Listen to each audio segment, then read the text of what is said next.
और इस बीच एक और ब्रेकिंग न्यूज में आपको बता रहा हूं, बड़ी खबर यह है कि पहलगाम हमले पर एनआईए का एक्शन तेज हो गया है। आतंकियों के 2 मददगारों से एनआईए पूछताछ कर रही है। पहलगाम अटैक को लेकर यह पूछताछ हुई है। जम्मू के कोट भलवाल जेल में ये दोनों शख्स बंद हैं जिनसे पूछताछ की जा रही है। इन ओवरग्राउंड वर्कर्स से पूछताछ हुई है। निसार और मुश्ताक इनके नाम हैं जो ओवरग्राउंड वर्कर्स हैं। इनको आप ऐसे समझ लीजिए, मैं बार बार इसको एक्सप्लेन करता रहता हूं। ओवरग्राउंड वर्कर्स का मतलब ये है कि ये आतंकियों का लोकल सपोर्ट होता है। आतंकियों को स्थानीय लेवल पे ये लोग सपोर्ट करते हैं। ये फिलहाल जम्मू की कोट भलवाल जेल में बंद हैं, लेकिन इस तरह के इनपुट्स पूछताछ के दौरान एनआईए की टीम को मिले कि इनके पास पहलगाम हमले को लेकर बड़ी महत्वपूर्ण जानकारी है और जो लोकल सपोर्ट मिला था पहलगाम के आतंकियों को, उस लोकल सपोर्ट में इन दोनों का बड़ा हाथ हो सकता है। इसलिए इनसे पूछताछ हुई है। आशिक मीर मेरे साथ लगातार बने हुए हैं। आशिक, एनआईए की टीम लगातार जांच कर रही है। बहुत सारे कनेक्शंस भी सामने आ रहे हैं। इसमें पाकिस्तानी सेना का कनेक्शन भी एक्सपोज हुआ है। इसमें कई आतंकी संगठनों का कनेक्शन एक्सपोज हुआ है। लेकिन ओवरग्राउंड वर्कर्स की जो बड़ी भूमिका थी, क्योंकि इनके बिना ये ऑपरेशन हो नहीं सकता था, ये आतंकी हमला हो नहीं सकता था पहलगाम वाला। तो ये 2 लोग जो कोट भलवाल जेल में बंद हैं, इनकी बड़ी भूमिका सामने आ रही है।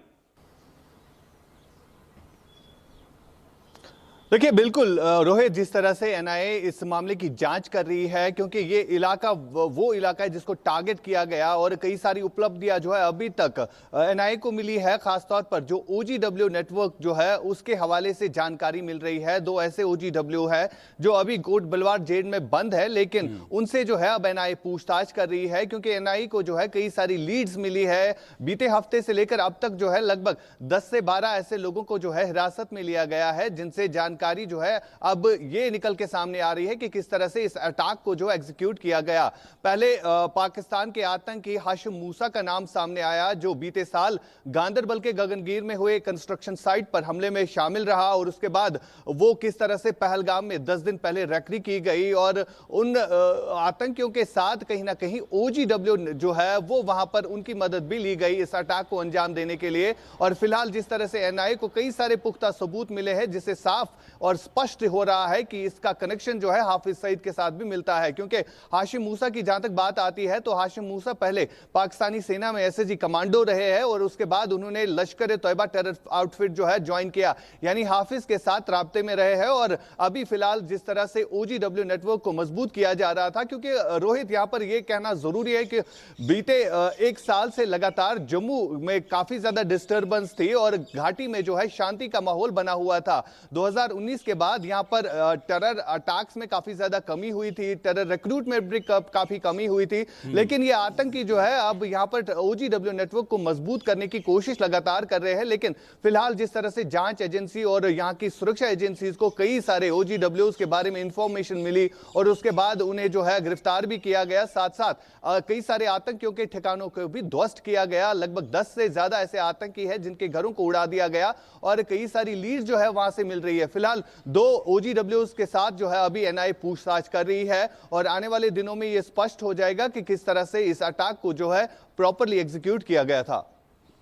ठीक है, बहुत बहुत शुक्रिया आपका इस पूरी जानकारी के लिए आशिक मीर। और कोई भी एक्सक्लूसिव जानकारी आपको मिलती है तो फिर हम आपके साथ वापस जुड़ेंगे। लेकिन इस बीच एक और ब्रेकिंग न्यूज मिल रही है कि भारत के खिलाफ आईएसआई के खतरनाक प्लान का खुलासा हो गया है।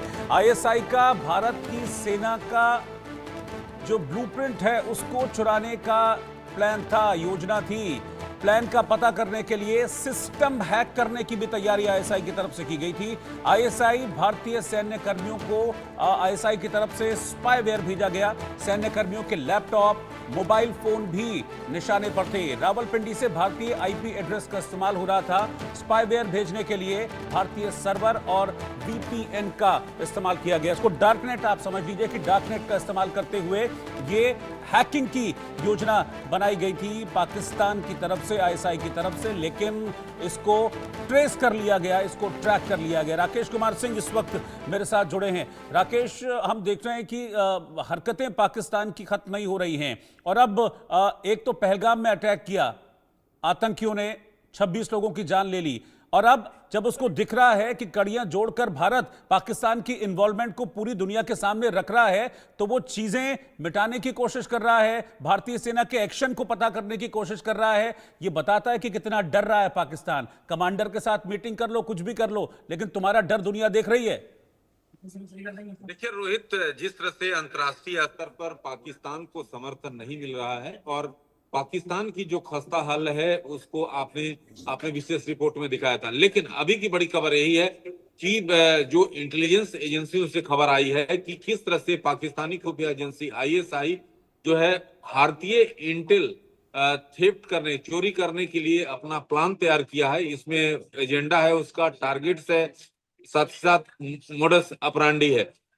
बात करें कि एक स्पाईवेयर जो है भारतीय रक्षा बलों को भेजा जा रहा है और उनके पर्सनल लैपटॉप और फोन को टारगेट करने के लिए। साथ ही साथ इसमें जो इंडिया के जो प्लान है उसको हैक करने के लिए भी ये जो है एजेंडा तय किया गया है और इसमें इंडिया के मिलिट्री रिस्पांस का ब्लूप्रिंट क्या है इसको लेकर ये मुख्य तौर पे इस टारगेट किया गया है। साथ ही साथ जो सर्वर्स और वीपीएन भेजा जा रहा है इंडियन सर्वर पे, और साथ ही साथ रावलपिंडी जो ऑपरेट हो रहा है वो रावलपिंडी से ऑपरेट हो रहा है ये पूरा काम। और इसमें पाकिस्तानी खुफिया एजेंसी आईएसआई के 60 से 70 लोगों को इसमें लगाया गया है। और साथ ही साथ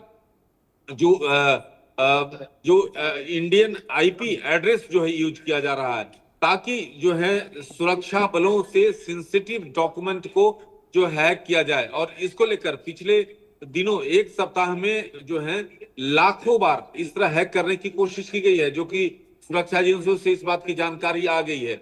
लेकिन ये बड़ा खुलासा है सुरक्षा एजेंसियों के हवाले से कि किस तरह से पाकिस्तान पूरी तौर पर परेशान है और रावलपिंडी में उसने बेस तैयार किया है और वहां से 60-70 जो आर्मी और आईएसआई के जो वरिष्ठ अधिकारी जो कि साइबर एक्सपर्ट में माहिर हैं उनको इसकी जिम्मा दी गई है और वहां पर एक जो है वार रूम बनाया गया है। तो इस तरह की लड़ाई, क्योंकि अंतर्राष्ट्रीय स्तर पर पाकिस्तान पूरी तौर पर अलग थलग पड़ चुका है और अब पाकिस्तान जो है भारत का जो इंटेल स्ट्रेटेजी है उसको चोरी करने के लिए खास तौर पे प्लान तैयार किया है।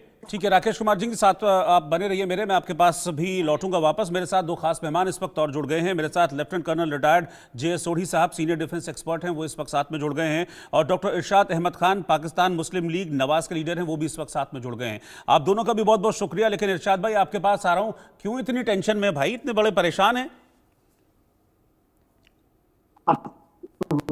बहुत शुक्रिया जी। मैं ये कहूंगा कि परेशान वो लोग हो रहे हैं। अब आप देखिए, आपका नेटवर्क ठीक आ नहीं रहा और हिंदुस्तान के नेटवर्क में घुसने की कोशिश कर रहे हैं। पहले पाकिस्तान का नेटवर्क ठीक कर लीजिए, फिर मैं आता हूं आपके पास।